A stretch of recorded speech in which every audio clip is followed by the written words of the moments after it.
Hi friends, నేను మీ Anjani. Welcome to SRK horror stories. నాదొక చిన్న రిక్వెస్ట్ అండి. For best realistic horror and thrilling experience కోసం తప్పకుండా హెడ్సెట్ని అయితే పెట్టుకోండి. అండ్ మీ హర్రర్ స్టోరీస్ నాతో షేర్ చేసుకోవాలి, మన ఛానల్లో వినాలి అనుకుంటే ఇన్స్టాగ్రామ్ లింక్ని డిస్క్రిప్షన్లోనైతే ఇస్తున్నాను. అక్కడికి వచ్చి మీరు వాయిస్ మెసేజ్గానైనా లేదంటే మెసేజ్ రూపంలోనైనా మీ స్టోరీని రాసి పంపించవచ్చు. మరి ఇంకెందుకు ఆలస్యం, లేట్ చేయకుండా ఈరోజు వీడియోలోకి వెళ్ళిపోదామా?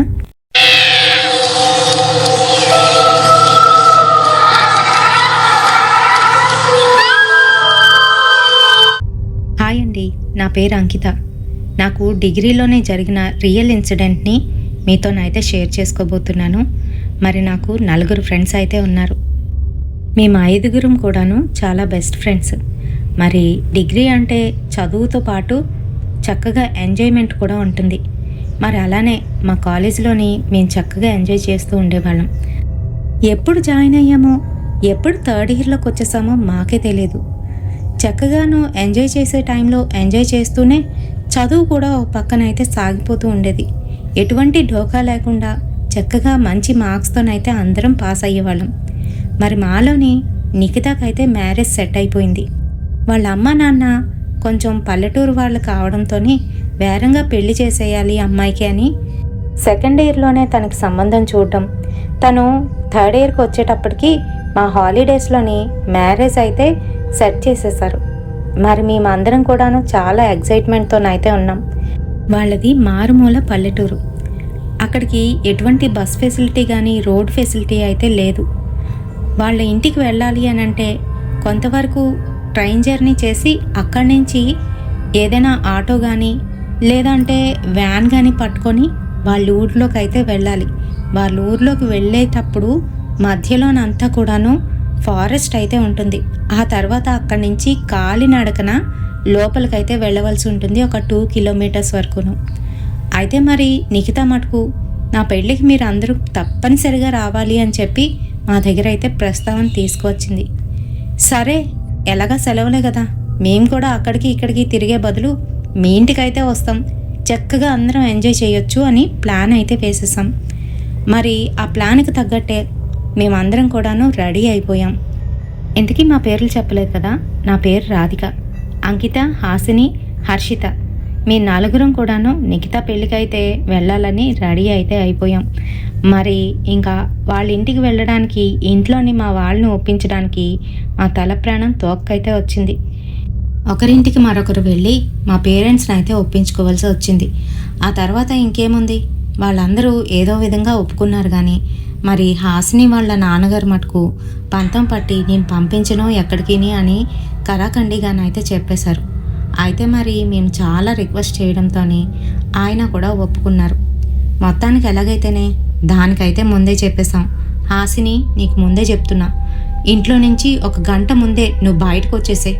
అండ్ అలాగే మనం మీట్ అవుతాం కదా, ఎప్పుడు మీట్ అయ్యే ప్రదేశంలోనే, అదే ఆ బస్ స్టాప్ దగ్గర మీట్ అవుదాం. అక్కడి నుంచి అందరం కలిసి రైల్వే స్టేషన్కి వెళ్ళిపోదాం. మరి ట్రైన్ టైమింగ్స్ మీ అందరికీ తెలుసు కదా. అయినప్పటికీ కూడా ఇంకా త్వరగానైతే బయటికి రావడానికి ప్రయత్నించండి. ఎందుకనంటే మనం ఇంట్లో ఉన్నామంటే ఖచ్చితంగా మన పెద్దవాళ్ళు మనల్ని అక్కడే ఉంచేస్తారు అని చెప్పాను. మరి ఆ రోజైతే మేము బీచ్కి వెళ్ళి చక్కగా ఎంజాయ్ చేసాం. బీచ్లోని కూర్చొని అక్కడ ఏం చేయాలి, ఎటువంటి డ్రెస్సెస్ ప్యాక్ చేసుకోవాలి, ఎటువంటి డ్రెస్ కోడ్లో ఉంటే బాగుంటుంది, హల్దీకి ఒకటి, మెహందీకి ఒకటి, ఫంక్షన్కి ఒకటి, ఇలా పెళ్ళికి ఒకటి అని చెప్పి 4-5 రకాలైతే ముందుగానే అరేంజ్ చేసుకొని పెట్టుకోవాలి. అలానే అక్కడికి గోల్డ్ పట్టుకెళ్ళలేం కాబట్టి చక్కగా మన దగ్గర ఉన్న జ్యువెలరీనే సెట్ చేసుకొని పట్టుకు వెళ్దాము అని నేనైతే చెప్తున్నా వాళ్ళకి. వాళ్ళైతే నా కాసి విచిత్రంగా చూస్తూ, ఏమే దాని పెళ్లి కోసమే ఇన్ని చెప్తున్నావు, మరి నీ పెళ్ళికి మమ్మల్ని ఎలా చంపుతావు తల్లి అని అంకిత అయితే అడుగుతుంది. ఊరుకోవే, ఎవరి పెళ్ళైతేనే మనం అందంగా రెడీ అవ్వడం కావాలి, అంతే కదా అని అంటూ ఉంటే దానికి హర్షిత అయితే నవ్వుతూ అంతే అని అంటుంది. సరే సరే రండి ఎంజాయ్ చేద్దాం అంటూ బీచ్లోకి వెళ్ళి తెగ ఎంజాయ్ చేసేసాం. ఇంకా ఆ రోజు రానే వచ్చింది. ఆ రోజు మధ్యాహ్నమే మేము అనుకున్న టైంకి అందరం అయితే బస్ స్టాప్కి అయితే వచ్చేసాం. అప్పటికి మాకు ఇంకా 2.5 hours అయితే టైం ఉంది. 2.5 అవర్స్ ముందు బయటికి రమ్మన్నావే, చూస్తే బయట నీ ఎండగా ఉంది, ఎలా నేను నీతోని వేగలేకపోతున్నా అని అంటుంది అంకిత. హాసిని మటుకు మూడ్ ఆఫ్లోనైతే ఉంది. అది ఎందుకలా ఉందో ఎవరికీ తెలీదు. అడుగుతున్నా కూడాను అది పెద్దగా సమాధానం చెప్పకుండా ఏం లేదు బాగానే ఉన్నాను అనేస్తుంది. ఇంకా నాకైతే ఏదో డౌట్ వచ్చింది. మీ మీ నాన్నగారు ఏమైనా అన్నారా అని అడిగా. అదా ఎప్పుడూ ఉండేదే కదా, వచ్చే ముందు ఓ పెద్ద ఫైట్, వెళ్ళొద్దని. ఇంకా నేనైతే ఊరుకోలేదు. ఇదే లాస్ట్ అండ్ ఫైనల్, మా ఫ్రెండ్ పెళ్ళికి వెళ్ళకపోతే ఎలా అని చెప్పి వచ్చేసానే అని అంది. సర్లే చిల్లవు, ఇంకెందుకు, అక్కడి నుంచి వచ్చేసావు కదా, మూడ్ ఆఫ్ అయ్యి మమ్మల్ని కూడా మూడ్ ఆఫ్ చేయకే ప్లీజ్ అని అంటుంది అంకిత. సరే సరే అంటూ ఇంకా బస్ గురించి అయితే వెయిట్ చేస్తున్నాం. బస్ రానే వచ్చింది. అది మధ్యాహ్న సమయం కాబట్టి రష్ అయితే లేదు. అందరం మా లగేజీలు తీసుకొని బస్సు అయితే ఎక్కేసాం. మరి బస్సు ఎక్కి రైల్వే స్టేషన్కి వెళ్ళేసరికి అందరికీ నీరసం అయితే వచ్చేసింది. ఎందుకనంటే అంత స్లోగా వెళ్ళింది, పైగా ఎండ ఒకటి, చాలా ఇబ్బంది పడిపోయాం. సర్లే ఏం చేస్తాం, పార్టీ మూడ్ని ఎవరు కూడా ఆఫ్ చేయకండి, ఏదో కాస్త అలిసిపోయాం అంతే, అక్కడికి వెళ్ళాక కూల్ డ్రింక్ తాగుతాంలేండి అని చెప్తుంది హర్షిత. సరే సరే అంటూ ఇంకా రైల్వే స్టేషన్లోకి వెళ్ళేసరికి మేము ఎక్కాల్సిన ట్రైను ఇంకా 6 గంటల లేట్ అయితే ఉంది. సరే అని చెప్పి కూల్ డ్రింకులు తాగుతూ కబుర్లు అయితే ఆడుకుంటున్నాం. మరి మా కబుర్లు ఎలా ఉంటాయి అని అంటే, రోజు మొత్తం ఇచ్చినా కూడాను మాకు ఇంకా ఎక్కడో ఒక దగ్గర మిగిలిపోతూ ఉంటుందండి. మరి ఫ్రెండ్స్ అంటే అలానే ఉండాలి కదా, అలానే ఉంటాం కూడాను. అయితే మరి ఈలోగా ట్రైన్ అయితే వచ్చేసింది. నాది విండో సీటు, నాది విండో సీటు అంటూ హర్షితనైతే పరిగెడుతుంది. ఏ ఆగవే, పడిపోగలవు, నువ్వే విండో సీట్లే, మేమెవరం తీసుకోం తల్లి అని చెప్తున్నాను. ఈలోగా హర్షిత అయితే నాకు వామిటింగ్ సెన్సేషన్ వస్తుంది, నాకు కూడా విండో సీట్ కావాలి అని మెత్తగానైతే చెప్తుంది. సరే తల్లి, ఇద్దరు వెళ్ళి విండో సీట్ దగ్గర తగలడండి, మేమిద్దరం ఇక్కడ కూర్చుంటాం. అంకిత నేను వాళ్ళ పక్కన అయితే కూర్చున్నాం. అప్పటికి మా కంపార్ట్మెంట్లోని పెద్దగా ఎవరు రాలేదు. పైగా మాకు వచ్చిన 4 సీట్లలోని 2 సీట్లలో ఎవరొస్తారా అని భయపడుతూ మా భోగి బయట నా పేస్ట్ చేసున్న ఆ నేమ్స్ అయితే చూస్తున్నాం. ఆ లిస్ట్లోని మా పక్కన 2 అయితే కనిపిస్తున్నారు. అది కూడాను 45 ఇయర్స్ ఒకరికి, 54 ఇయర్స్ మరొకరికి. అది కపుల్లాగా అయితే ఉన్నారు. మాకైతే అర్థమైపోయింది, ఇంకా వాళ్ళతో మనకేంటి ఇబ్బంది లేదు అని అనుకున్నాం. సేఫ్టీ సెక్యూరిటీ కూడా ఉంటుంది అనుకున్నాం. ఇంకా చక్కగా ఎంజాయ్ చేయొచ్చు అని కూడా అనుకున్నాం. అయితే మరి మేము అనుకున్నట్టే వాళ్ళిద్దరూ ఎప్పుడు వస్తారా అని వెయిట్ చేస్తూ చూస్తున్న సమయానికి ట్రైన్ కదిలిపోయింది, కానీ వాళ్ళిద్దరు మటుకు ఎక్కలేదు. అప్పుడు అయితే అర్థమైంది, ఆ టికెట్లు 2 క్యాన్సిల్ చేసుకొని ఉంటారు. సర్లే ఏమైంది, మనం చక్కగా ఎంజాయ్ చేయొచ్చు అంటూ అంతాక్షరి ఆడుతున్నాం. ఆ తర్వాత కొంతసేపు ఒకరితో ఒకరు మాట్లాడుకున్నాం. ఇంకా మాకు ఊసిపోక ఏవేవో చూస్తున్నాం. వీడియోస్ అవి చూస్తున్న సమయంలోని అప్పుడే అక్కడికి టీసీ అయితే రావడం జరిగింది. అప్పటి వరకు బిందాస్గా ఉన్న మేము కాస్త సర్దుకొని కూర్చొని టీసీకి మా టికెట్లు చూపిస్తున్నాం. టీసీ అవి చూసి టిక్ చేసుకొని వెళ్ళిపోయాడు. అంతే, మళ్ళీ మొదలైపోయింది మా అల్లరి. మా పక్కనున్న వాళ్ళు ఏమనుకుంటారా అని కూడా ఆలోచించకుండా తెగ అల్లరి అయితే చేస్తున్నాం. ఈలోగా మరొక స్టేషన్ అయితే వచ్చింది. ఆ స్టేషన్లోని ఒక 2 అబ్బాయిలు అయితే ఎక్కారు. అది కూడాను మాకు ఆపోజిట్ సైడ్ కిటికీ దగ్గర అయితే కూర్చున్నారు. వాళ్ళిద్దరిని చూసి ఇంకైతే మేము కాస్త తగ్గాం. ఈలోగా వాళ్ళు మా కాస్త చూస్తూ సైట్ అయితే కొడుతున్నారు. మాకు తెగ నవ్వు వస్తుంది వాళ్ళని చూస్తూ ఉంటే. అయినా కూడా నవ్వును ఆపుకుంటూ మాలో మేమే మాట్లాడుకుంటూ సరదాగా ఎంజాయ్ చేస్తున్నాం. ఇంకాసేపటికి రాత్రి అయితే అయిపోయింది. దాదాపుగా 9 అయితే అయిపోయింది. ఇంక పడుకుందాంలే అనుకునే సమయానికి మా దగ్గర ఉన్న వాటర్ బాటిల్స్ మొత్తం నీళ్ళు. ఏంటంటే మేము తెగ తాగేసాం. ఎండగా ఉందేమో మరి కాస్త ఎక్కువగానే తాగాం. ఇంక సరే, ఇక్కడ దగ్గరలో ఏదైనా స్టేషన్లో ఆగితే వాటర్ ఫిల్ చేసుకుందామని అనుకున్నాం. ఈలోగా అంకిత నేను ఫిల్ చేస్తా అంటూ వాటర్ బాటిల్ పట్టుకొని స్టేషన్ రాబోతుంది అని చెప్పి డోర్ దగ్గర అయితే నించుంది. దానికి చాలా భయం చీకటంటే. మరి ఆ స్టేషన్ అంతా బాగా చీకటిగా ఉండడంతో భయపడిపోతూ అది వెనక్కి అయితే వచ్చేసింది. హాసిని, వాటర్ తీసుకొస్తావా, నేను వెళ్ళనే, బాగా చీకటిగా ఉంది అని అంటూ ఉంటే, ఆహా తెగ ధైర్యవంతురాలు, ముందే పట్టుకొని వెళ్ళిపోయింది, నువ్వు వెళ్ళి తీసుకురావే అంటూ హాసినికి అయితే ఇచ్చాం. మరి హాసిని వాటర్ బాటిల్ పట్టుకొని స్టేషన్లో ఆగుతుంది కదా ట్రైను అని చూస్తోంది. మెల్లగానైతే ఆపాడు. సరే ఇంకా తను ధైర్యం చేసి కిందకైతే దిగింది. మరి ఆ స్టేషను ఇంకా అండర్ కన్స్ట్రక్షన్లోనైతే ఉంది. అదొక మారుమూల పల్లెటూరు అంట. ఆ ఊరు కోసమని ఆ స్టేషన్ ఉందని అందరూ అనుకుంటున్నారు. కానీ అక్కడ జనాలు కానీ ఎవ్వరూ కనిపించట్లేదు. పైగా చిమ్మ చీకటిగానైతే ఉంది. ఎక్కడో దూరాన ఒక క్యాబిను, అందులో అయితే లైట్ వెలుగుతూ ఉంది. ఈలోగా హర్షిత కిందకు దిగి బాటిల్ వాటర్ పడదామని అక్కడికైతే వెళ్ళింది. దగ్గరికి వెళ్ళి చుట్టూ అంతా చూస్తూ భయపడుతుంది. అక్కడ కనీసం ఆ వాటర్ ఫెసిలిటీనైనా ఉంది అని అనుకుంటూ వాటర్ అయితే ఓపెన్ చేసింది. అది ఒక్కసారిగా మీదకైతే తుల్లిపోయింది వాటర్. మరి చచ అనుకుంటూ ఏ హర్షిత ఒకసారి రావే అని పిలుస్తోంది. ఇంకా హర్షిత వెంటనే దిగిపోయింది. ఏమైంది అనుకుంటూ, ఇది వాటర్ ట్యాప్ సరిగ్గా లేదు, నా మీదకు తుల్లిపోయింది, కొంచెం ఈ వాటర్ పట్టేసే అని అంటుంది. సరేనంటూ గబగబా వెళ్ళి హర్షితనైతే వాటర్ బాటిల్ పట్టేసింది. ఇంకిద్దరూ వద్దామనుకునే సమయానికి స్టేషన్ మాస్టరు జెండా అయితే ఊపేశాడు. విజిల్ కూడా వేసేశాడు. ఇంకా మెల్లగా ట్రైన్ కూడా కదులుతోంది. మా ఇద్దరికి భయం. అంకిత నేను గట్టిగట్టిగా అరుస్తూ రే వచ్చేయండి, త్వరగా రండి లోనికి అని పిలుస్తున్నాం. ఇంక వాళ్ళు కొంత దూరంలో ఉండడం వల్ల ప్యానిక్ అయి పరిగెడుతూ ఉన్నారు. ఆ సమయంలోని హాసినికి ఎదురుగా ఒక ఆడమనిషి అయితే కనబడుతుంది. పరిగెడుతూ ఆ ఆడమనిషిని గుద్దుకొనైతే వచ్చేసింది. కానీ తన మటుకు అక్కడే నించొని అలానే చూస్తోంది. హాసిని భయపడుతూ వెంటనే ట్రైన్ అయితే ఎక్కేసింది. మరి హర్షిత కూడా ఎక్కింది. ఇద్దరు కూడాను గాబరా పడిపోయారు. లోపలికి వచ్చి ఆయాస్ పడుతున్నారు. మేమైతే నవ్వుతున్నాం. హాసిని మటుకు ఎందుకనో అటు ఇటు చూస్తోంది. ఏంటే ఏం చూస్తున్నావు అని అంటే, లేదే నేను అక్కడ అని చెప్పబోతూ ఎందుకనో ఆగిపోయింది. మేం కూడా ఇంకేమీ అడగలేదు. సరే వాటర్ తాగేసి పడుకుందాం అంటూ కొంచెం కొంచెంగా వాటర్ తాగేసి ఇంకా పడుకున్నాం. కానీ హాసిని ఎందుకో తను పడుకోకుండా అటు ఇటు కదులుతూ కనిపించింది. నేను పైనుంచి ఏమైందే నీకు అన్నిసార్లు అలా కదులుతున్నావు, పడిపోగలవు అని చెప్తున్నా. అదేం లేదే, నిద్ర పట్టట్లేదు అని అంటే, సరేనమ్మా ఇప్పుడు నిద్ర పట్టట్లేదని నీకేమైనా జోలపాట పాడమంటావా అని అడుగుతుంది అంకిత.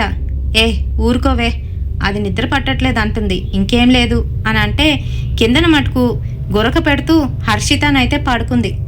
ఇది చూడండి చక్కగా హ్యాపీగా పడుకుంది కిందనున్నా అని అంటున్నాం. ఇంక సరే కొంతసేపు అయితే అయ్యింది. ఎవరి మటుకు వాళ్ళైతే పడుకుండిపోయాం. హర్షిత కాళ్ళ దగ్గర ఎవరో కూర్చొని కాళ్ళనైతే గీకుతున్నట్టుగా అనిపించిందంట. ఇంకా హర్షిత ఎవరు అనుకుంటూ లేచి చూసేసరికి అక్కడ ఒక తెల్ల చీరలోని ఒక ఆమె తన కళ్ళు రెండు కూడాను ఎర్రగా బల్బుల్లాగా అయితే మెరుస్తూ జుత్తంతా విరబూసుకొని ఎర్రటి గాజులు వేసుకొని మొహమంతా పాలిపోయినట్టు ఉండి తనకైతే కనిపించింది. అలా ఒక్కసారిగా కనిపించేసరికి కాళ్ళతో తంతూ గట్టిగట్టిగా అరిచేసి లేచి కూర్చుంది. ఎప్పుడైతే తను అలా కాళ్ళతో తంతూ లేచి కూర్చుందో ఎదురుగా అమ్మాయి అయితే కనిపించలేదు. ఏదీమే అని అంతా చూసుకుంది. ఈలోగా నాకైతే తెలివి వచ్చింది. ఎందుకు అంత గట్టిగా అరిచి కూర్చున్నావు అని అడుగుతుంటే ఏం లేదు అంటూ భయపడిపోతూ తన బ్లాంకెట్ తీసుకొని కప్పుకొని మరోవైపు తిరిగి పడుకుండిపోయింది. ఏంటో ఇది నిద్దట్లో కలవరిస్తున్నట్టుంది అని అనుకున్నా. ఈలోగా మరోపక్క హాసిని అయితే తను పడుకున్న దగ్గర ఒక ఆవిడొచ్చి హాసిని అని లేపుతోందంట. ఎవరు అని లేచి చూసేసరికి అక్కడ ఒక అందమైన అమ్మాయి తెల్ల చీర కట్టుకొని తల్లోనైతే పూలు పెట్టుకొని తనకైతే కనిపించింది. మీరెవరు? నా పేరు మీకెలా తెలుసు? నీ పేరు మీ నాన్నగారు చెప్పారు. అదిగో ఆ పక్క బోగిలోని మీ నాన్నగారు ఉన్నారు. మిమ్మల్ని తీసుకురమ్మంటున్నారు. వద్దని చెప్తున్నా కూడాను మీరు వీళ్లతో కలిసి వచ్చేసారంట కదా, అందుకే మీ నాన్నగారు మిమ్మల్ని ఫాలో అవుతూ మీ వెనకాతలో వచ్చారు. మిమ్మల్ని రమ్మంటున్నారు అని చెప్తూ ఉంటే ఏదో మెస్మరైజ్ చేసినట్టు లేచి కూర్చొని సరే అయితే వస్తున్నా అంటూ బెర్త్ నుంచి కిందకు దిగి చెప్పులు అయితే వేస్తున్నా. ఇంకా చెప్పులు వేసి అవతలకు వెళ్ళబోయే సమయానికి హర్షిత పడుకోలేకపోవడం వలన తనైతే మెలకుగా ఉంది. ఎప్పుడైతే హాసిని దిగుతుందో వెంటనే తను చూసి, హాసిని ఎక్కడికి వెళ్తున్నావే, నేను తోడు రానా అని అడుగుతోంది. ఆ మాటలకి హాసిని అయితే ఏం మాట్లాడకుండా కోపంగా తను కాస్త చూస్తూ అలానే చెప్పులు వేసుకొని అవతలకైతే వెళ్తుంది. ఇది ఈ టైంలో ఎక్కడికి వెళ్తుంది, ఒక్కరిదై వెళ్తుంది అనుకుంటూ వేరం లేచి తన వెనకాతలు వెళ్తూ ఉంటే ఆ కంపార్ట్మెంటు ఎడ్జ్ వరకు వచ్చి అక్కడ తలుపు దగ్గర ఎవరో ఒక మగాతనుంటే అతన్ని తోసుకొని ముందుకు వెళ్ళి దూకడానికైతే ప్రయత్నిస్తుంది. ఈలోగా అతను గట్టిగా 2 చేతుల్లోనైతే పట్టుకున్నాడు. ఎవరమ్మా నువ్వు అనేలోపు నేనెళ్ళి, మా తాలూకా అమ్మాయేనండి, తను స్పృహలో లేనట్టుంది అంటూ భయపడుతూ తన్నైతే ఏమే తెలుగు తెచ్చుకో అంటూ హాసిని హాసిని అని లేపుతున్నాను. అంతే, హాసినికైతే మెలకు వచ్చింది. ఇదేంటి, నేను ఎక్కడికెలా వచ్చాను అనుకుంటూ తను మళ్ళీ వెనక్కైతే ఏం తెలియనట్టుగా వెళ్ళిపోతుంది. నాకైతే భయం వేసింది. సరేనండి, థ్యాంక్ యూ సో మచ్, తను నిద్రమత్తులు అలా చేసింది, ఏమీ అనుకోకండి అని చెప్తున్నాను. జాగ్రత్తగా చూసుకోండమ్మా, ఇలాంటి వాళ్ళతో వచ్చేటప్పుడు జాగ్రత్త ఉండాలి అని అతను చెప్పి నన్ను పంపించేశాడు. నేను వెంటనే వెళ్ళి అది ఎక్కడికి వెళ్ళిందా అని చూసేసరికి వెళ్ళి చక్కగాను తన భర్త మీద అయితే పడుకుంది. అమ్మా అనుకుంటూ వెంటనే రాధికని ఇంకా అంకితాని కూడా లేపి జరిగిన విషయం అంతా కూడా చెప్పా. అమ్మో, దీనికి ఈ కళలు కూడా ఉన్నాయా, నైట్ టైం అయితే దీంతో జాగ్రత్తగా ఉండాలి అని అంటున్నారు వాళ్ళిద్దరూ. అలా కాదే, ఏంటో నాకు కూడా చాలా తేడాగా అనిపిస్తుంది అంటూ నాకు జరిగిన విషయాన్ని అయితే వాళ్ళకి చెప్పా. జోక్ చేయకే, మధ్యరాత్రిలో మా ఇద్దరిని ఇలా లేపి ప్రాంక్ చేయాలని అనుకుంటున్నారా నువ్వు, అదిని ఎక్కువ చేయకండి అని అంటున్నా. ఆ మాటలకి హర్షిత అయితే తల కొట్టుకుంటూ, అబ్బా నేను చెప్పేది నిజమేనే, నమ్మితే నమ్ము లేకపోతే మానే, వెళ్ళి పడుకో అని చెప్పి అది కూడా కోపంగా పడుకునిపోయింది. మర్నాడు మార్నింగే అంకిత అయితే కాల్ చేస్తుంది. ఎక్కడున్నారే, ఎప్పుడొస్తున్నారు అంటూ. అబ్బా తల్లి, మేము ట్రైన్లోనే ఉన్నాం, ట్రైన్ అరగంట లేటు. మరి మీ ఊరు రావడానికి ఆ స్టేషన్లోని 8:30 కల్లా కరెక్ట్గా ఉంటాం. నువ్వేదైనా అరేంజ్ చేస్తానన్నావు, చేసావా లేదా అని అంటుంటే ఆ మాటలకి అంకిత మటుకు ఏమీ అనుకోవద్దే, చిన్న ప్రాబ్లం, అంకుల్ వాళ్ళ సఫారీ పాడైంది. మీరు అక్కడ బోల్డన్ని దొరుకుతాయి, మినీ వ్యాన్స్ ఉంటాయి, ఆటోస్ ఉంటాయి అని చెప్తుంటే, ఆపు తల్లి, ఈ గుడ్ న్యూస్ చెప్పడానికైనా మార్నింగే ఫోన్ చేసేసావు అని అంటూ ఉంటే, కాదే ఏమీ అనుకోవద్దు, పెళ్లి కూతురుని కదా. సరే తల్లి, నువ్వేం కంగారు పడనక్కర్లేదులే, మేమిక్కడ స్టేషన్లో కాస్త ఫ్రెష్ అయ్యి బయలుదేరుతాం అని చెప్తూ ఉంటే, చెప్పడం మర్చిపోయాను, మా ఇంటి వైపు రావడానికి సాయంత్రం వరకే వెహికల్స్ ఉంటాయి, ఆ తర్వాత అయితే ఉండవు, ముందే చెప్పేస్తున్నాను అని చెప్పింది. ఆ తర్వాత అని అంటే, ఆ తర్వాత ఎవరు రావడానికైతే ప్రయత్నించరు, అదంతా కూడాను ఫారెస్ట్ ఏరియా కదా, అందుకనే కొంచెం త్వరగా వచ్చేయండి అని చెప్పింది. సరే ఉంటాను అంటూ ఫోన్ కాల్ అయితే కట్ చేసేసా. ఇంకా వీళ్ళు ముగ్గురు కూడాను లేచిన వెంటనే ఈ విషయాన్ని అయితే చెప్పా. ఇది ఇలా హ్యాండ్ ఇస్తుందని నాకు ఎప్పుడో తెలుసు, అందుకే వీళ్ళ ఊరికి రావడం నాకు అస్సలు ఇష్టం లేదు, మీరందరూ పోరుతున్నారని బయలుదేరాను అని అంటుంది హర్షిత. సర్లేవే, ముందు ఫ్రెష్ అప్ అవ్వు అని అంటే ఫ్రెష్ అప్ అయ్యి ఒకరి తర్వాత ఒకరు వచ్చి ఎప్పుడు స్టేషన్ వస్తుందా అని చూస్తున్నాం. మరి 8:30 కల్లా అక్కడ ఉండాల్సిన మేము 10 అవుతుంది, అప్పటికి ఇంకా మెల్లగానైతే వెళ్తుంది ట్రైను. మొత్తానికి ఎలాగైతేనే 10:30 కల్లాను ఆ స్టేషన్లోనైతే దిగడం జరిగింది. వెంటనే నిఖితాకి కాల్ చేసి స్టేషన్లోకి అయితే వచ్చేసాం. ఇంత లేట్ ఎందుకే చేశారు అని అంటుంది. మేమేమైనా కావాలని లేట్ చేశామేంటే, ఆ ట్రైన్ వాడు ఇప్పుడు దించాడు, ఏం చేయమంటావు, మాకు కూడా చిరాగ్గా ఉంది, ఇదిగో కాస్త ఫ్రెష్ అప్ అయ్యి ఆ తర్వాత బయలుదేరుతాం అని అంటే, సరే త్వరగా బయలుదేరండి, తర్వాత మళ్ళీ బళ్ళు ఉండవు అని చెప్తుంది. సరే తల్లి అంటూ ఫోన్ కాల్ అయితే కట్ చేసేసి మేము కాస్త ఏమైనా తిందామని చూసాం. ఈలోగా ఉల్లి సమోసా వెళ్తూ ఉంటే ఉల్లి సమోసా తిని మా కడుపులో అయితే నింపుకున్నాం. మరి బ్రేక్ఫాస్ట్ అయిపోయింది కదా, ముందు అందరం ఫ్రెష్ అయ్యి వద్దాం అంటూ అక్కడ స్టేషన్లోనే ఫ్రెష్ అయిపోయి చక్కగానైతే ఇంకా బయలుదేరదామని చూస్తున్నాం. ఈలోగా అటుపక్క వెళ్తున్న రిక్షా అతన్ని ఆపి, మేము పలానా చోటుకు వెళ్ళాలి, ఎలా వెళ్ళాలి, ఎక్కడికి వెళ్తే మాకు వెహికల్స్ దొరుకుతాయి అని అడుగుతూ ఉంటే ఆ రిక్షా అతను, అయ్యో త్వరగా వెళ్ళండమ్మా, మళ్ళీ తర్వాత ఆ బళ్ళోళ్ళు ఎవ్వరూ రారు అని చెప్తూ, అదిగో అక్కడ కనిపిస్తుంది కదా, ఆ జంక్షన్ దగ్గరికి వెళ్తే మీకు అక్కడ అన్ని బళ్ళు అటుపక్కే వెళ్తాయి, వెళ్ళండి, జాగ్రత్త, ఇక్కడ వాళ్ళు కానట్టున్నారు అని అడుగుతున్నాడు. అవును, మేము ఇక్కడ వాళ్ళం కాదు, మా ఫ్రెండ్ పెళ్ళని వచ్చాము అని చెప్తున్నాం, సరేనమ్మా జాగ్రత్త అని చెప్తూ తనైతే వెళ్ళిపోయాడు. ఎండ సుర్రుమని నడినెత్తి మీద తగులుతూ ఉంటే మాకు దేవుడు అయితే కనిపిస్తున్నాడు. మరి అలానే ఎదురుగా ఉన్న ఆ స్టాండ్ వైపు అయితే వెళ్తున్నాం. ఈలోగా ఏమైందో తెలియదు కానీ హాసిని నీరసంగానైతే కనిపిస్తుంది. తను అసలు నడవడానికి కూడా ఇంట్రెస్ట్ చూపించట్లేదు. ఏంటే అప్పుడే ఇంత డీలా పడిపోతే ఎలా, ఇంకా పెళ్లిలోనే ఎంజాయ్ చేయవలసింది చాలానే ఉంది, ఇలా ఉంటే ఎలా అని దాని చేతిని పట్టుకొని లాక్కుంటూ వస్తుంది హర్షిత. ఇంకే వాళ్ళిద్దరూ ఇలా వస్తున్నారో లేదో అటుపక్క నుంచి ఒక లారీ అయితే దూసుకొని వచ్చేసింది. వారిద్దరూను జస్ట్ మిస్. మేము దూరం నుంచి చూస్తూ గట్టిగా అరిచేసాం. వాళ్ళిద్దరూనైతే షాక్లోని అలానే నడి రోడ్లో ఉండిపోయారు. ఇంక దగ్గరికి వెళ్ళి, ఏమైందా మీకు, ఇలా చూసుకోకుండా వచ్చేయడమేంటి అని వాళ్ళని అయితే తిడుతూ అక్కడి నుంచి అయితే లాక్కొచ్చాం. మరి అక్కడున్న వ్యాన్ డ్రైవరు ఒక అతను మా కాస అయితే చూస్తున్నాడు. అతను కొంచెంగా తాగేస్తున్నట్టుగా కనిపించింది. బాబోయ్ వీడేంటి ఇలా ఉన్నాడు, చీచి ఇలాంటి వాడి వ్యాన్ ఎక్కకూడదు, మరి ఒకటి ఏదైనా చూద్దాంలే అని అటు ఇటు చూస్తుంటే ఇంకొక ఆటో అయితే కనిపించింది. అందులోని ముసలతను అయితే ఉన్నాడు. అక్కడికి వెళ్ళి, తాత మేము పలానా ఊరికి వెళ్ళాలి, వస్తారా అని అడుగుతూ ఉంటే, ఇప్పుడా, ఎండగా ఉంది కదమ్మా, నేను అంత దూరం తీసుకువెళ్ళలేను, మళ్ళీ వచ్చేసరికి ఆలస్యం అయిపోతుంది, నాకు ఓపిక లేదమ్మా, అదిగో పక్కనే రమేష్ ఉన్నాడు కదా, అదే ఆ వ్యాన్ డ్రైవరు, అతన్ని అడగండి, అందులోనైతే అందరూ సౌకర్యంగా కూర్చోవచ్చు, మీ బ్యాగులు కూడా పెట్టుకోవడానికి అవుతుంది అని చెప్తున్నాడు. వీడొక బోడి సలహా ఇవ్వడం, అది మనం పాటించడం, చూసి తాగిన వాడి బండినే ఎక్కమంటున్నాడు. సర్లే తాత, కొంచెం ఓపిక చేసుకొని అక్కడి వరకు వచ్చావనుకో, నీకు బోల్డ్ అన్ని డబ్బులు కూడా ఇస్తాం అని చెప్తూ ఉన్నా కూడా ఆ తాత మటుకు, లేదమ్మా బండి పంచర్ అయిపోద్ది, మా బండి బాగాలేదు అసలుకే, చూశారు కదా నాలాగే అది ముసలిదైపోయింది అని చెప్తున్నాడు. బండి కూడాను నిజంగా అలానే ఉంది. సర్లే వీడు కాకపోతే ఇంకొకడు, ఇంకెవరైనా వస్తారులే అని ఎదురు చూస్తూ అక్కడే ఒక గంట అయితే గడిపేశాం. అక్కడున్న నేచర్ కూడాను బాగుంది. అంత ఎండగా ఉన్నా కూడాను మరోవైపు చెట్లయితే ఉన్నాయి.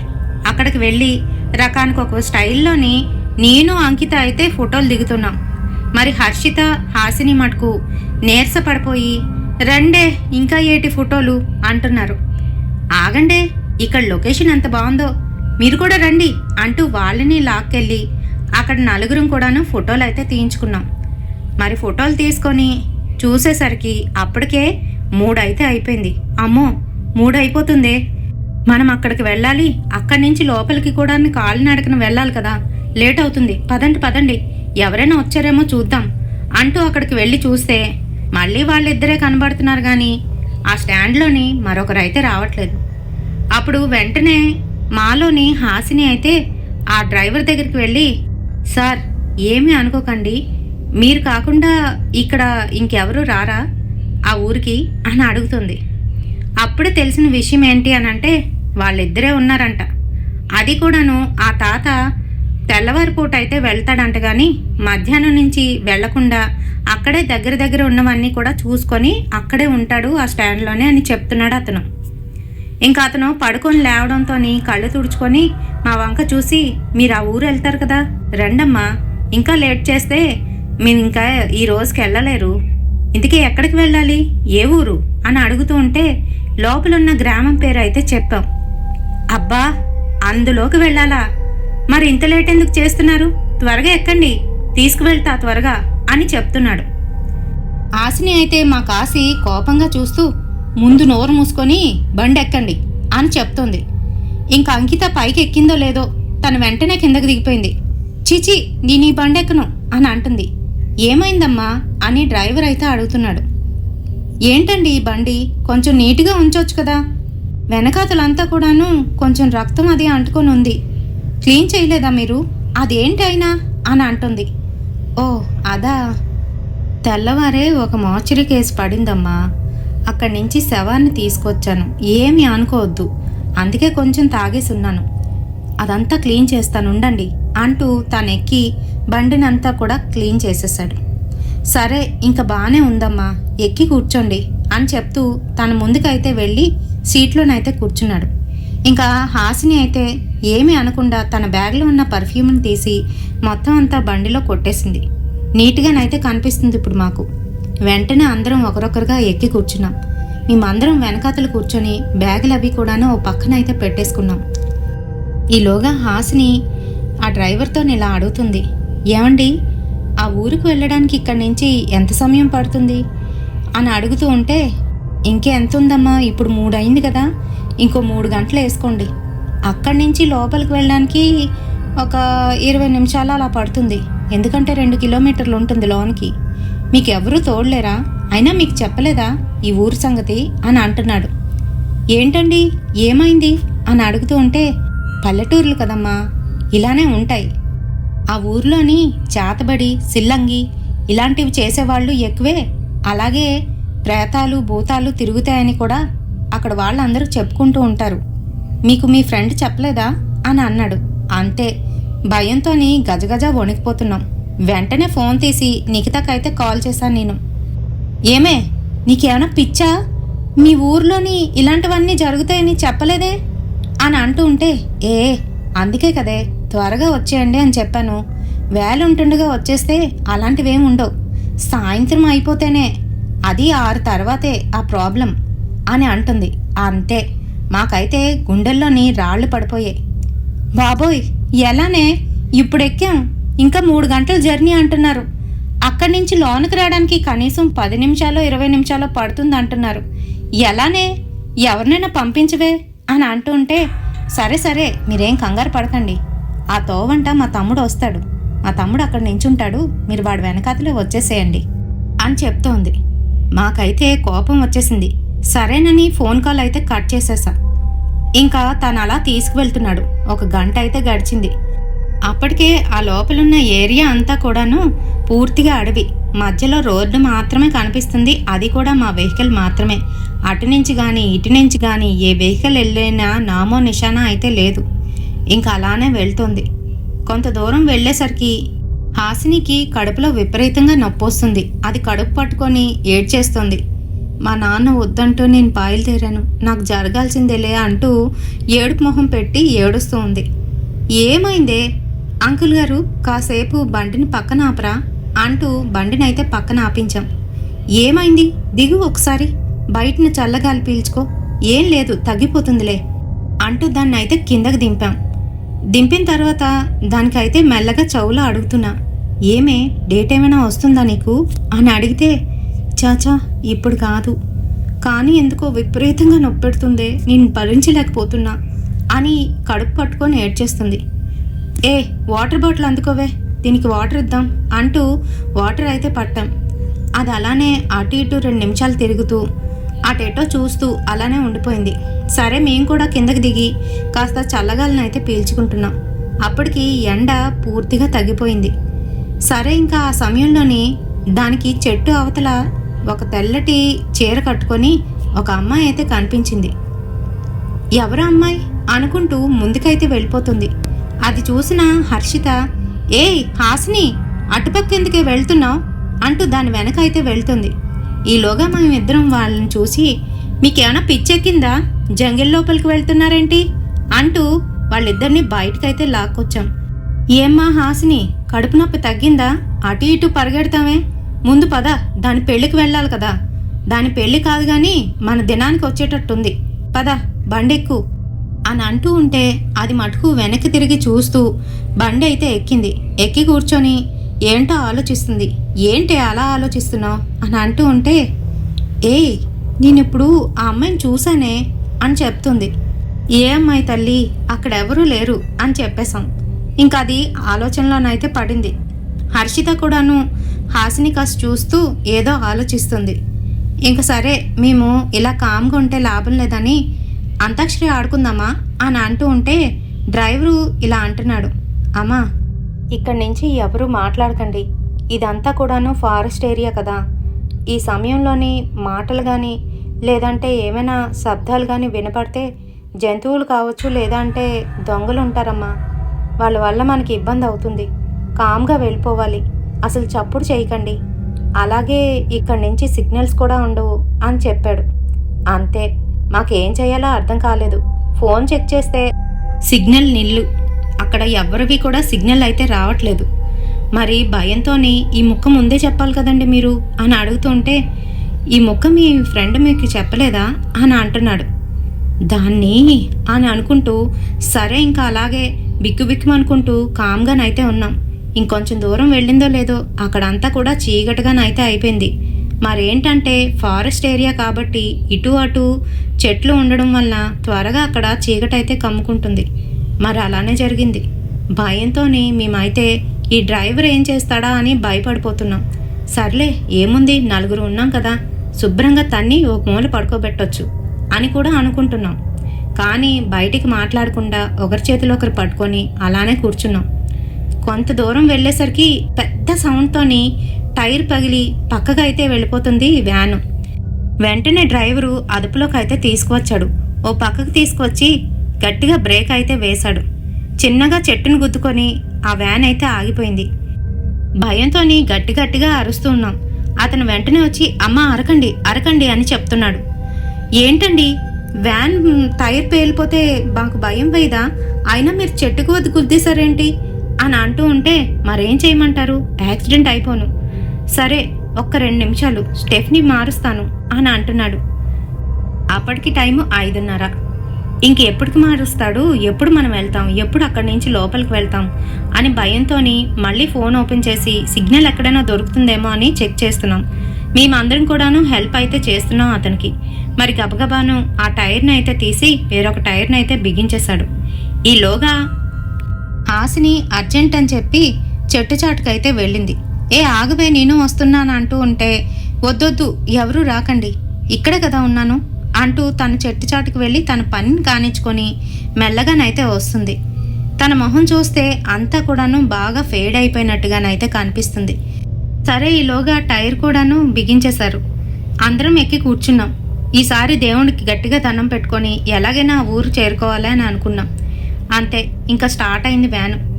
అక్కడి నుంచి ఆ ఊరు దగ్గరికి అయితే తీసుకువచ్చేశాడు. అప్పటికి 6:15 అయితే అయిపోయింది. మరి వాళ్ళ తమ్ముడిని పంపిస్తానన్నది కదా అని చెప్పి మేమైతే అక్కడి నించొని చూస్తూ ఉంటే మమ్మల్ని అక్కడ వదిలిపెట్టిన వ్యాన్ డ్రైవరు, అమ్మా ఈ దారంట సాయంత్రం 6-6:30 తర్వాత ఎవరూ వెళ్ళరమ్మా, అటుపక్క నుంచి రావడానికి కూడా భయపడతారు, అయినా మీ ఫ్రెండ్ చెప్పింది అంటున్నారు కాబట్టి చూడండి, ఎందుకు అని అంటే ఇక్కడ రూపాంతరం చెందే కొన్ని దెయ్యాలైతే తిరుగుతూ ఉంటాయి, అవి మనుషులు పోలినట్టుగా మారి వాటితోని తీసుకువెళ్ళిపోయి ఇంకా అక్కడే చంపి తినేస్తాయి అని చెప్పాడు. ఆ మొక్క చెప్పేసరికి నాకైతే విపరీతంగా కోపం వచ్చేసింది. ఇష్టం వచ్చినట్టుగా ఆయన అయితే తిడుతున్నా, ఏమండి ఇలాంటివన్నీ కూడా ముందు చెప్పుకోరు, అయినా కూడా ఆడపిల్లలు ఉన్నామని భయపెడుతున్నారా, ఇలాంటి మాట్లాడుతున్నారు అని అంటూ ఉంటే మా వాళ్ళందరూ నన్ను కామ్ డౌన్ అయితే చేస్తున్నారు. ఎందుకే ఇప్పుడు, అతను ఏదో పాపం చెప్పారు కదా, ఆయన ఎందుకు అంటున్నావు అని అంటూ ఉంటే అతను మటుకు ఇలా అంటున్నాడు, అమ్మా మీకోసమే, మీ మంచి కోసమే చెప్పానమ్మా, ఏం లేదు, ఒకవేళ మీరు తిరిగి వెనక్కి వెళ్ళాలి అనుకుంటే ఇక్కడ మళ్ళీ వెహికల్స్ కూడా రావమ్మా, అందుకనే ముందుగానే చెప్తున్నా, లేదంటే మీకు దారి తెలిస్తే ముందే వెళ్ళిపోండి, ఇప్పుడు ఎలాగా కాస్త వెలుతురుగా కనిపిస్తుంది కదా అని అంటున్నాడు. కానీ తను కూడా భయపడుతున్నాడు. సరే సరే మాకు ఇచ్చిన సజెషన్స్ చాలండి, మీకు డబ్బులు ఇచ్చానుగా వెళ్ళిపోండి అని చెప్తున్నా. ఆ మాటకి మా వాళ్ళందరూ ఊరుకోవే పాపం, అంకుల్ గారు మీరు ఉండండి, ఆ అబ్బాయి వచ్చిన తర్వాత మేము వెళ్ళేటప్పుడు మీరు వెళ్ళిపోదురు అని చెప్తుంది హర్షిత. లేదమ్మా నేను వెళ్ళిపోతాను, ఇక్కడ ఉండను, నాకు కూడా భయమే అంటూ అతను వెంటనే తన వ్యాన్ అయితే తీసుకొని వెళ్ళిపోయాడు. వెంటనే ఫోన్ తీసి రాధిక అయితే నిఖితకి కాల్ చేయడానికి చూస్తుంది. కానీ సిగ్నల్ మటుకు లేదు. ఏంటి ఊరు అసలు, ఈ నిఖితాన్ని తన్నాలే, పెళ్లి కూతురు అయిపోయింది కానీ లేకపోతే శుభ్రంగా కుమ్మెత్తును అని అంటుంది. ఈలోగా దూరంగాను వెలుతురుగా ఒక చిన్న లాంతర పట్టుకొని ఎవరో వస్తున్నట్టుగానైతే మాకు కనిపించింది. ఎవరో వస్తున్నారే, ఆడవాళ్ళలాగున్నారు. అవును, ఇది వాళ్ళ తమ్ముడిని కదా పంపిస్తానంది, కానీ ఈమె చూస్తే ఆడదానిలా ఉంది. అయినా కూడా లాంతరు పట్టుకొని వస్తుంది. చూసావా ఎంత ధైర్యవంతురాలో. మనం ఉన్నాం, ఊరికినే భయపడిపోతున్నాం అని అంటున్నాను. ఈలోగా ఎదురుగా వస్తున్న ఆమె మా దగ్గరికి అయితే వచ్చింది. ఆ లాంతరు వెలుగుని పక్కన పెట్టి, మీరేనా ఈ ఊర్లోకి వెళ్ళాలనుకుంటుంది అని అడుగుతుంది. అవునండి, అదే మా ఫ్రెండేనా మిమ్మల్ని పంపించింది అని అంటే, అవునవును అని చెప్తూ నా వెనకాతలే రండి అని చెప్పింది. తన వెనకాతలే ఫాలో అవుతూ అలానే వెళ్తున్నాం. ఇంకా హాసిని అయితే కడుపు పట్టుకొని, మళ్ళీ నాకు విపరీతంగా నొప్పి వస్తుందే అంటూ ఏడుస్తోంది. నువ్వేంటి చిన్నపిల్లలాగా, 2 నిమిషాలు ఆగు, వాళ్ళ ఊరికి వెళ్ళిపోతాం కదా, అప్పుడు ఏదైనా చూద్దాంలే, అక్కడ ఏదైనా మెడిసిన్ ఉంటే వేసుకుంది కానీ అని చెప్తూ ఇంకా హర్షిత, అంకిత హాసినినైతే పట్టుకొని వస్తున్నారు. వాళ్ళ ముందు రాధిక అయితే తన వెనకాతలే వెళ్తోంది. అప్పటికే అరగంట అయితే అయిపోయింది. ఇంకా ఎటువంటి ఊరు కూడా మాకు కనిపించట్లేదు. దూరం దూరంగానూ ఇంకా చెట్లు గుబురుగానైతే కనిపిస్తున్నాయి కానీ ఎక్కడా ఇల్లులు కానీ చిన్న వెలుతురు కానీ కనిపించట్లేదు. ఇంకా లోపలికి వెళ్ళేసరికి మరీ చీకటిగా అయిపోయి అక్కడంతా చల్లగానైతే మారిపోయింది వాతావరణం. ఇంకా అక్కడ నడవడానికి కూడా స్థలం లేనట్టుగానైతే ఉంది. ఆ రాళ్ళు రప్పల మీద చకచక నడుచుకుంటూ ఆమె అయితే వెళ్ళిపోతుంది. ఇంకా తట్టుకోలేక ఏమండి అని పిలిచాను. ఆమె వెనక్కి తిరిగి ఏంటి అని అడుగుతోంది. ఇంకా ఎంత దూరం అండి, ఎంత దూరం వెళ్ళాలి అని అంటే, ఇదిగో వచ్చేసాం, దగ్గరే ఉంది అని అంటుంది. దగ్గరుంటే ఎక్కడ కనిపించట్లేదే అని అంటున్నాను నేను. ఆ మాటలకి ఒక్కసారిగా ఇక్కడే ఉందని చెప్పానుగా, రండి, ఆ మాత్రం నడవలేరా అని అంటుంది. ఆ మాటలకి వెనకాతలు నించున్న వాళ్ళు ముగ్గురు కూడాను ఆశ్చర్యంతోని అలానే చూస్తున్నారు. ఆ మాటకి నాకైతే కోపం వచ్చేసింది. ఏంటండి అలా గసురుకుంటారు, మేం బ్యాగులతో రావద్దు, అయినా కూడా ఇక్కడ అంతా ఎలా ఉంది, ఈ ప్రదేశంలో ఎవరైనా నడుస్తారా, అసలు ఇక్కడ ఎవరు నడిచినట్టే కనిపించట్లేదు, ఎక్కడా ఒక వెలుతురు లేదు అని అంటే, ఓహో వెలుతురు కావాలా అంటూ తన చేతిలో ఉన్న లాంతర్ని విసిరేసింది. అంతే, అది ఒక్కసారిగా మాయమైపోయింది. మాకేం అర్థం కావట్లేదు, అక్కడంతా చిమ్మ చీకటిగా మారిపోయింది. ఇంక గట్టిగట్టిగా అరుచుకుంటూ ఒకరి చేతులు ఒకరు పట్టుకుని మా బ్యాగులు ఉంచాలా వదలాలా మాకేం అర్థం కావట్లేదు. వాటిని కూడా గట్టిగా పట్టుకొని పరిగెడుతున్నాం, వెనక్కైతే వస్తున్నాం. ఆమె మా వెనకాతలే గట్టిగా అరుచుకుంటూ మా మీదకైతే ఎగురుతూ వస్తుంది. అప్పుడు కానీ మాకు అర్థం కాలేదు అదేదో ఒక పిచాచిని అని. ఇంకా వెనక్కి పరిగెడుతూ గట్టిగట్టిగా అరుచుకుంటూ వస్తూ ఉంటే హాసిని రాయి తనుకొని ముందుకైతే పడిపోయింది. దాని కాలుకైతే పెద్ద గాయం అయితే అయిపోయింది. అక్కడి నుంచి రక్తం కూడా వస్తుంది. మరి గట్టిగట్టిగా అరుస్తూ దాన్ని కూడాను పైకి లేపి జాగ్రత్తగా పట్టుకొని వెనక్కి చూడకుండా ముందుకైతే వెళ్ళిపోతున్నాం. అసలు ఎటు వెళ్తున్నామో మాకే తెలీదు. అదంతా కూడాను పూర్తిగాను అడవిలాగైతే కనిపిస్తుంది. ఒక చోట చూసేసరికి అక్కడేవో సమాధుల్లాగైతే కనిపించాయి. అప్పుడు అర్థమైంది మేము వచ్చింది రాంగ్ రూట్లో అని చెప్పి. మరింకా అలాగ అరుస్తూ ఉన్న సమయానికి దూరం నుంచి మళ్ళీ లాంతర వెలుగైతే కనిపించింది. ఈసారి అక్కడి నుంచి ఎవరొస్తున్నారా అని చూసేసరికి ఆ తాండాలో ఒక మనిషి, ఒక మగ మనిషే ఆడదానిలాగా జుత్తు అయితే విరబూసుకొని ఉన్నాడు. అతన్ని చూస్తుంటే భయం వేస్తుంది కానీ ఆ వెలుతురు మాకు చూపిస్తూ మమ్మల్ని తన వైపు రమ్మంటూ పిలుస్తూ ఉన్నాడు. ఇంకా మేం కూడాను చేసేది లేక అతని వైపు అయితే పరిగెత్తి వెళ్ళాం. అతను మా కాస్త చూసి వెనక్కి ఉన్న హాసిని కాస్త చూస్తూ హాసిని దగ్గరికి వెళ్ళి తన నుదుటి మీద అయితే చేయి పెట్టి ఏవో మంత్రాలు లాంటివి చదివి ఏదో విభూది లాంటిది తన మొహాన్ని అయితే కొట్టాడు. అంతే, తనక్కడే కళ్ళు తిరిగి పడిపోయింది. ఇదేంటి, ఏమైంది, మా ఫ్రెండ్కి ఎందుకు ఇలా చేశారు అని మేమైతే అడుగుతున్నాం. తన మటుకు మంటూ మమ్మల్ని సైగ చేస్తూ పదండి పదండి అక్కడి నుంచి పదండి అని చెప్తున్నాడు. మేమైతే ఇంకా చేసేది లేక అలానే వెళ్తున్నాం. కొంచెం దూరం వెళ్ళేసరికి అక్కడ మాకు ఆ ఊరైతే కనిపించింది. దూరంగా మా ఫ్రెండ్ వాళ్ళ ఇల్లు కూడా కనిపిస్తుంది లైటింగ్స్లోని. మరి మేము అక్కడికి వెళ్ళాలి అని చెప్తే సరే పదండి అని చెప్తూ మమ్మల్ని అయితే తీసుకువెళ్ళాడు. మా ఫ్రెండ్ చూడగానే నాకు విపరీతమైన కోపం వచ్చేసింది. ఇలాంటి ఊరు అని చెప్తే మేం రామనా, అంత అబద్ధం ఆడావు, చూడు ఇప్పుడు దీని పరిస్థితి అని చెప్తున్నాను. వాళ్ళ నాన్న వద్దంటున్నా కూడా పాపం ఇది వచ్చింది, అలాంటి దానికి ఇలా అయిపోయింది, ఏమైందో తెలీదు, కళ్ళు తిరిగి పడిపోయింది అని చెప్తున్నాం. ఆగండే ప్లీజే, ఏం అనకండి, ఏం కాదు. అదుగో మా పెదనాన్న, ఇలాంటివేమైనా పడితే వాటిని పారద్రోలుతారు, అంతేకాదు ఆయనకు అన్నీ తెలుసు. ఆయనే మిమ్మల్ని వెతుక్కుంటూ వచ్చారు. మా తమ్ముడు వచ్చాడంట గాని మీరు అక్కడ కనిపించకపోవడంతోనే తను మళ్ళీ రిటర్న్ అయితే వచ్చేశాడు. అప్పుడే మా పెదనాన్న వాళ్ళేదో సమస్యల్లో ఇరుక్కున్నట్టున్నారో అని చెప్పి వెంటనే తను రావడం అనేది జరిగింది అని చెప్తుంది. నాకైతే భయం వేస్తూ ఓ పక్కన దాని మీద కోపం కూడా వచ్చేస్తుంది. సరే, ఇంకా మాకొక విడిదిల్లు అయితే ఇచ్చారు. అందులోకి వెళ్ళేసరికి మెల్లగా స్పృహలోకి అయితే వచ్చింది హాసిని జుత్తులు విరబూసుకొని గట్టిగా అరవడం మొదలుపెట్టింది. అక్కడికి వాళ్ళ పెదనాన్న వచ్చి ఏవో మంత్రాలు చదువుతూ తన జుత్తునైతే గట్టిగా పట్టుకొని ఏవో మంత్రాలు చదువుతూ తన మీదకి బూడిదనైతే ఊదుతున్నారు. ఇంకంతే, వెంటనే తను నవ్వుతూ ఏవేవో మాట్లాడుతుంది. ఇంక మాకు భయం వేసి దూరంగా వచ్చి చూస్తూ ఉన్నాం. ఆ సమయంలోని తనేవో పూజలు చేస్తూ అక్కడే కూర్చోమని చెప్పారు మా అందరినీ. మరి ఈలోగా మా ఫ్రెండ్ కూడా అక్కడికి వచ్చింది. తన్ని సైగ చేస్తూ ఇక్కడ ఉండొద్దు, వెళ్ళిపో అని చెప్పేశారు. తనైతే అలానే వెళ్ళిపోయింది. ఇంక వాళ్ళ తమ్ముడు అయితే వచ్చాడు. తన్ని కూర్చోమని చెప్పి ఈ రాత్రంతా కూడాను ఈ అమ్మాయిని జాగ్రత్తగా చూసుకోండి, రేపు తెల్లవారి చేయవలసిన పరిహారాలన్నీ కూడా చేద్దామని చెప్పారు. మరి ఆ రాత్రి తెల్లవారుజామునే మా ఫ్రెండ్ పెళ్లి కూడా ఉంది. పాపం అది లేకుండానే మేమందరం ఎంజాయ్ చేయకుండా డల్గాను ఆ పెళ్లిలోనైతే హాజరయ్యాం. కానీ ఓ పక్క అదేమవుతుందా అని భయం. హాసినిని ఒక స్తంభానికి తాళ్లతోనైతే కట్టేశారు ఆ రూమ్లోని. కట్టేసి తన చుట్టూ కూడాను ఏదో గిరునైతే గీశాడు. మీ ముగ్గురు మరొక రూమ్లోనైతే ఉన్నాం. మొత్తానికి పెళ్ళైతే అయిపోయింది. మేము ఏడుపు మొహాలతోని దాని కాస్త చూసుకుంటూ అలానే ఉండిపోయాం. ఏదేదో అనుకొని వచ్చాం కానీ మొత్తం అంతా కూడాను మటాష్ అయిపోయింది. మేము గ్రాండ్గానైతే ఊహించుకున్నాం. పెళ్ళిలోని హల్దీ అవుతుంది, ఇంకా మెహందీ ఫంక్షన్ ఉంటుంది, అది ఇది అనుకొని.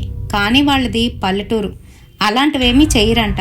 సింపుల్గానైతే చేసేసారు కానీ పెళ్ళిలోని భోజనానికి మటుకు శుభ్రంగానైతే పెడతారు. మర్నాడు తెల్లవారే హాసినికైతే ఏవో కొన్ని ప్రక్రియలు చేస్తూ పూజలు అయితే చేస్తున్నారు. ఆ రూమ్లోనే అందరూ కూర్చున్నారు. మమ్మల్ని వచ్చి కూర్చోమన్నారు. ఆ తర్వాత దాన్ని పట్టిన ఒక దెయ్యం అయితే బయటికి వచ్చి ఇలా మాట్లాడుతుంది. నేను వదిలిపోను, దీంతో 2 రోజులుగా ఉన్నాను, ఇంక దీన్ని వదిలేదే లేదు అని చెప్తుంది. ఇంక అంతే, గట్టిగా దాన్ని కొడుతూ ఏవేవో మంత్రాలు చదువుతూ దాని మీద విభూతిని అయితే వేస్తున్నారు. అంతే, నువ్వు ఎవరివి ఏంటి అని అడిగితే ఇలా అయితే చెప్తుంది. అదే ఆ రైల్వే స్టేషన్లోని ఆగి నీళ్లు పట్టడానికి కిందకు దిగినప్పుడు పట్టుకున్నానని చెప్పింది. నువ్వెందుకు అక్కడ ఉన్నావు అని అంటే, నన్ను ప్రేమించి నన్ను పెళ్లి చేసుకుంటానని చెప్పి మోసపూరితంగా ఆ రైల్వే స్టేషన్కి తీసుకువచ్చి అక్కడే నన్ను వదిలేసి నా బంగారు వస్తువులు డబ్బులు పట్టుకొని పారిపోయాడు నా ప్రియుడు. అక్కడే తన కోసం ఎదురు చూస్తూ ఇంకా వస్తాడని చూస్తూ ఉన్న సమయంలోని అప్పటికే రాత్రి అయితే అయిపోయింది. మరి అక్కడ ఉన్న ఆకతాయి మూక నన్ను ఏడిపిస్తూ నన్నైతే బలవంతం చేశారు. ఇంకా అది తట్టుకోలేని నేను ఆత్మహత్య శరణం అనుకొని వస్తున్న రైలు కింద అయితే తల పెట్టేశాను. అక్కడే చనిపోయి నా ప్రియుడి కోసం ఎదురు చూస్తూ అక్కడే ఉన్నా. అక్కడికి ఆ సమయంలో ఎవరూ రారు. ఇదిగో ఇది వచ్చింది. నేను కూడా దీనిలాగే ఉండేదాన్ని, ఎంతో అందంగా. మరి నాకు బాగా నచ్చింది, అందుకే దీంతో పాటు వచ్చేసా అని అంటుంది. ఆ మాటలు వినగానే హర్షితకైతే అర్థమైపోయింది. అందుకే కామోసు ఆ రోజు అలా జరిగింది అని అనుకుంది. ఇంకా పూర్తిగాను ఆ దెయ్యం నుంచి అయితే హాసినిని విడిపించారు. దాన్ని ఒక సీసాలో బంధించి సమాధి అయితే చేసేశారు. అంతేకాదు, వెళ్ళేటప్పుడు జాగ్రత్త అంటూ తన చేతికి ఒక తాయెత్తు అయితే ఇచ్చారు. ఇది కట్టుకో అమ్మా, ఏం కాదు అని చెప్పారు. మాకు కూడా భయం వేసింది. హర్షిత అయితే నాకు కూడా ఒక తాయెత్తు ఇవ్వండి, నాకు అది కనిపించింది అని జరిగిన విషయం మొత్తం చెప్పింది. ఆ సమయంలోని అక్కడే ఉన్న హాసిని కూడాను తనకు ఆ రోజు ఆ రైల్వే స్టేషన్లోని ఒక ఆవిడ్ని గుద్దుకొని వెళ్ళిపోయినా కూడా ఆవిడ అక్కడే నించొని కనిపించింది, నాకు అప్పుడే భయం వేసింది అని చెప్తోంది. ఆ విషయం వినేసరికి వీళ్ళందరూ భయంతోని వణికిపోయారు. హ్యాపీగా పెళ్లిలోనే ఎంజాయ్ చేద్దాం అనుకొని వెళ్ళిన మాకు ఈ ఇన్సిడెంట్ అయితే ఎదురయ్యింది. మరి ఈ స్టోరీ మీ అందరికీ ఎలా అనిపించిందండి? నచ్చిందా? నచ్చితే తప్పకుండా ఒక లైక్ అయితే వేయండి. ఎంత కాదనుకున్నా స్టోరీ మటుకు లెందీ అయితే అయిపోతుంది. మరి ఈచ్ అండ్ ఎవ్రీ డీటెయిల్ చెప్పాలి అని అంటే తప్పట్లేదు. మరి వీడియోకి ఒక లైక్తో పాటు మీ సపోర్ట్ కూడా కావాలి కనుక షేర్ చేయండి. అలాగే మన ఛానల్ని సబ్స్క్రైబ్ చేసుకోండి. మరొక కొత్త వీడియో నేను అప్లోడ్ చేయగానే ఫస్ట్ మీకే వస్తుంది. మరి అందుకని సబ్స్క్రైబ్ చేసుకోవాలి. రేపటి వీడియోతోని మళ్ళీ కలుద్దాం. Until then bye.